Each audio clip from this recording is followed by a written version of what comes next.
ஓம் முருகா போற்றி, கந்தா போற்றி, கடம்பா போற்றி, கதிர்வேலா போற்றி, அறுபடை வீடு கொண்ட முருகப்பெருமானே போற்றி போற்றி. என் செல்ல பிள்ளையே, இது பழனி ஆறுமுகனின் அருள் வாக்கு. இனி உனக்கு ராஜயோகம்தான் என் செல்லமே. கண்களை மூடிக்கொள்ளாதே, விழித்துப்பார். உன்னை சுற்றி நடப்பன எல்லாவற்றையும் பார்த்து கொண்டே இரு. அப்பொழுதுதான் உனக்கு தைரியம் பிறக்கும். முருகா முருகா என்று என் நாமத்தை உச்சரிக்கும் உன் மனம் அந்த இடத்தில் மிகவும் தெளிவாகும். இழந்ததை மீண்டும் பெறப்போகிறாய். உன்னை நாடி வரும் நேரம் வந்துவிட்டது. பிரிந்தவர் சேரும் நேரமும் வந்துவிட்டது. உனது கைகள் பல பேருக்கு உதவும் நேரம்.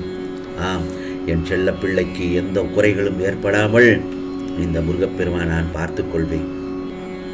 நிம்மதியுடனும் சந்தோஷத்துடனும் வாழப்போகிறாய். அதற்கு இந்த முருகப்பெருமான் முழு பொறுப்பு. உனக்கு எல்லா விதமான சூழ்நிலைகளிலும் நான் உனக்கு உறுதுணையாக பக்கபலமாக நான் நிற்பேன். என்மேல் நீ கொண்ட முழு நம்பிக்கையும் பொறுமையும் உன்னை எப்போதுமே காவலாய் காக்கும். என் வார்த்தைகள் மீது நம்பிக்கை வைத்து செயல்படு. நீ எல்லா செல்வ வளங்களையும் பெற்று நிம்மதியான வாழ்க்கையை கூடிய விரைவில் நிச்சயமாக பெறப்போகிறாய். இந்த முருகப்பெருமான் நான் இருக்கிறேன் உன்னோடு என்றும் எப்போதும். யாம் இருக்க பயம் ஏன், வேலுண்டு வினையில்லை முருகா, முருகனுக்கு அரோகரா என்று எப்பொழுது என்னை மனமாற நினைத்து என்னை வழிபடுகின்றாயோ அந்த ஒரு தருணத்தில் உனக்கு நிச்சயமாக அருள் பாலிப்பேன். உன் மனம் தள்ளாடி கொண்டிருக்கிறது, நிச்சயமாக அதை நான் அறிவேன். கடிவாளம் இல்லாமல் ஓடிக்கொண்டிருக்கிறாய், அதையும் நான் அறிவேன். என்றாவது ஒரு நாள் விடியும் என்று காத்திருக்கிறாய், அதையும் இந்த முருகப்பெருமான் நன்றாக நான் அறிவேன். ஆகவே நீ அனுபவித்து வரும் துயரங்களிலிருந்து, கடினமான சூழ்நிலைகளிலிருந்தும் நிச்சயமாக விடுபட துடிக்கிறாய், அதையும் நான் அறிவேன். ஆகவே நிச்சயமாக நல்லதொரு மாற்றங்கள் ஒவ்வொன்றாக நடக்கப் போகிறது. அதை நிச்சயமாக இந்த முருகப்பெருமான் நடத்தி காட்டுவேன். ஆகவே இனி வரும் காலங்களில் உன்னை பாராட்டி பெருமைப்படுத்தப் போகிறார்கள். நீ விரும்பிய வாழ்க்கையை வாழப்போகிறாய். உன்னுடைய தோற்றங்கள் புது பொலிவுடன் அனைவரும் கவரும்படி இருக்கும். நிச்சயமாக உன்னை தேடி அனைத்தும் வரப்போகிறது. நீ எப்படியெல்லாம் வாழ வேண்டும் என்பதை நான் எழுதி கொண்டுதான் இருக்கிறேன். உன்னை அனைத்திலும் சிறந்து விளங்கும்படி செய்வேன். கவலைப்படாதே, கலங்க வேண்டாம். எந்த ஒரு சூழ்நிலையிலும் இந்த முருகப்பெருமான் உன்னை கைவிட மாட்டேன்.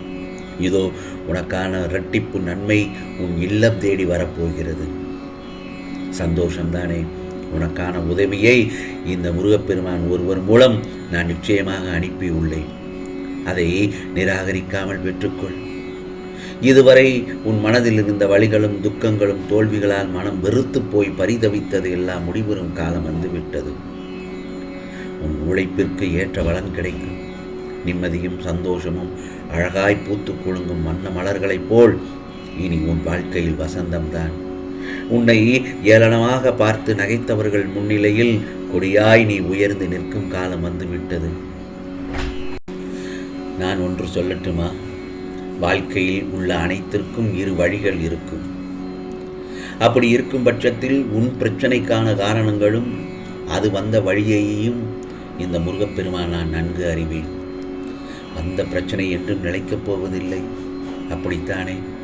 ஆகவே அப்படி இருக்கும் பட்சத்தில் நிலையில்லாமல் இருக்கும் விஷயத்திற்கு ஏன் உன் பொக்கிஷமான நேரத்தை தொலைத்து கொண்டிருக்கிறாய்? அவைகள் வந்த வழியிலேயே செல்லப் போகிறது. ஆனால் அவைகள் உன் மனதில் ஏற்படுத்திய பக்குவமும் அனுபவமும் எப்படி நடந்து கொள்ள வேண்டும் என்ற பாடம் என எல்லா விஷயங்களையும் உனக்கு புகட்டி இருக்கிறது தானே. ஒரு குழந்தை எழுந்து நடக்க பயிலும்போது 1000 முறை கீழே விழும். ஆனால் கடைசியில் தான் தன் காலை ஊன்றி நடக்கும். அதை போலதான் நீயும் கீழே விழலாம். ஆனால் அது எழுந்து நிற்பதற்கு என்பதை புரிந்து கொள். எந்த சூழ்நிலையிலும் தைரியத்தை மட்டும் கைவிட்டு விடாதே. உனது நம்பிக்கையை திடப்படுத்தவே தான் இந்த முருகப்பெருமான் உன்னோடு நான் இருக்கிறேன். உனது எல்லா வாழ்விற்கும் நல்லதொரு வாழ்விற்கும் நானே பொறுப்பு. நான் ஒன்று சொல்லட்டுமா? முடிந்தவரை பிறருக்கு உதவி செய். ஏழை எளியவர்களுக்கு உதவி செய். வயதானவர்களுக்கு உதவி செய். எவன் ஒருவன் உன்னை நாடி உதவி என்று கேட்கிறானோ தயங்காமல் அவனுக்கு உன்னால் முடிந்ததை செய். இல்லை என்று அவனை காக்க வைக்காதே. நீ உனது பிள்ளைகள் பற்றியோ குடும்பத்தை வழி நடத்துவது பற்றியோ கவலைப்படாதே. தெளிந்த மனதோடு இரு. ஏன் சில இடங்களில் குழம்புகிறாய்? ஏன் சில இடங்களில் தடுமாறுகிறாய்? எதிர்காலத்தை பற்றிய பயம் உனக்கு. அடுத்து என்ன ஆகுமோ, என்னுடைய நிலைமைகள் என்ன ஆகுமோ என்ற கவலை உனக்கு. ஏன் செல்லமே, இந்த முருகப்பெருமான் நான் இருக்கும்போது உனக்கான ஏன் கவலை? அனைத்தையும் நான் சீர்திருத்தத்தானே உன் அருகில் இருக்கிறேன். நான் உனது இல்லத்திற்கு வந்து குடிபுகுந்து கம்பீரமாகத்தானே அமர்ந்திருக்கிறேன். கர்வம் உள்ளவர் எவரையும் என் அருகில் சேர்க்க மாட்டேன். அடிக்கடி நான் சொல்வது ஒன்றேதான். விரைவில் உயர்ந்த நிலைக்கு என் செல்லப்பிள்ளையை நான் வரவழைக்கப் போகிறேன். முருகா முருகா என்று என்னை சரணாகதி அடைந்த என் செல்லப்பிள்ளையை நான் என்றுமே கைவிட மாட்டேன். ஆகவே கவலைப்படாமல் நான் சொல்வதை மட்டும் கேட்டு நடந்தால் உனக்கான அனைத்து பிரச்சனைகளையும் இந்த முருகப்பெருமான் தீர்த்து வைப்பேன். உறுதியாக என்னை நம்பு. எனது பக்தனை எந்த ஒரு சூழ்நிலையிலும் நிச்சயமாக நான் காத்தருள்வேன். மேலும் நீ மலை போல நினைத்திருக்கும் பிரச்சனைகள் எல்லாம் நான் ஏற்கனவே தீர்த்து விட்டேனே. எத்தனை முறை நான் சொன்னாலும் நீ அந்த பயத்திலேயே இருப்பதால் இந்த பிரச்சனை தீர வேண்டும் என்று வேண்டிக் கொண்டே இருக்கிறாய். பிரச்சனை என்று வந்துவிட்டால் ஒரேடியாக பயந்து விடுகின்றாய்.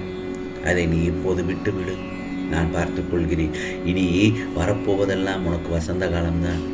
வாழ்க்கையில் நீ எதையெல்லாம் நிரந்தரம் என்று நினைத்து கொண்டிருந்தாயோ அவையெல்லாம் நிதர்சனம் இல்லாத பொய்கள் என நீ புரிந்து கொள்ளவே பல சோதனைகள் உனக்கு தரப்பட்டன.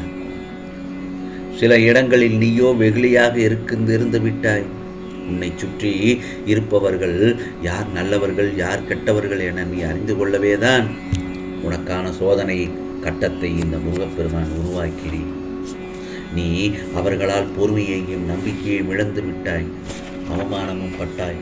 அந்த கெட்ட காலங்களையே நீ நினைத்து பார்க்க வேண்டாம். ஏனென்றால் காலங்கள் எல்லாம் மாறிவிட்டன. இனி நீ நன்றாக வாழப்போகிறாய். இனி வரும் எல்லாம் தென்றல் வீசும் காலம்தான். ஆம் செல்லமே, எனது வேலை தொட்ட நேரத்தில் இந்த முருகப்பெருமான் உன்னை தூக்கி நிறுத்தி உள்ளேன்.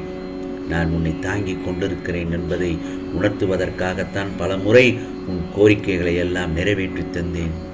இந்த இக்கட்டான நேரங்களிலெல்லாம் உன் கூடவே இருந்து நிச்சயமாக உன்னை காப்பாற்றினேன். முருகா முருகா என்று என்னை கூப்பிட்ட நேரத்தில் எல்லாம் நானும் உனக்கு பதில் குரல் கொடுத்தேன். இவையெல்லாம் நான் எதற்காக செய்தேன் தெரியுமா? நீ எப்போதும் ஆனந்தமாக இருக்க வேண்டும் என்பதற்காகவும் மகிழ்ச்சியாக இருக்க வேண்டும் என்பதற்காகத்தான் செய்தேன். ஆகவே இனி வரும் காலங்கள் எல்லாம் உனக்கான காலங்களாக மாற்றி அமைத்து உனக்கு நல்லதொரு ஆசீர்வாதத்தை இந்த முருகப்பெருமான் அருள்வாளிப்பேன். உனக்கானதெல்லாம் நிச்சயமாக நல்லது நடக்கும். நல்லது மட்டுமே நடக்கும். அதுவும் நன்மையாகவே நடக்கும். ஓம் சரவண பவ. ஓம் சரவண பவ. ஓம் சரவண பவ.